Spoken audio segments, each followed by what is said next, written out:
আমার নবীজি এই ব্যক্তিকে যখন নিজের শরীরের জুব্বা মুবারক খুলে দিবে, জুব্বাটা খুলে দেওয়ার জন্য যখন এরকম হাত দিয়ে ধরেছে, জুব্বাটা টান দিয়ে খুলে দিবে, ডান পাশে বসা ছিল হযরত ওমর।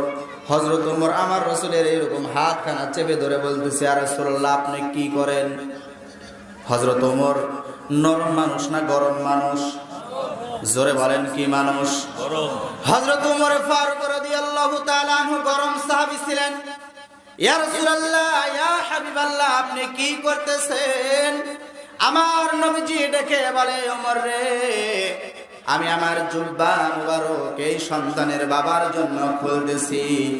আমিরুল মুমিনিন হযরত ওমর রাদিয়াল্লাহু তাআলা আনহু বলে, ইয়া রাসূলুল্লাহ, ইয়া হাবিবাল্লাহ, আপনি কি এমন একজন ব্যক্তিকে আপনার শরীরের জুব্বা মুবারক খুলে দিবেন যে ব্যক্তিটা জিহাদের ময়দান থেকে 300 সাহাবী নিয়ে যুদ্ধ করা বাদ দিয়ে ভেগে গিয়েছিল?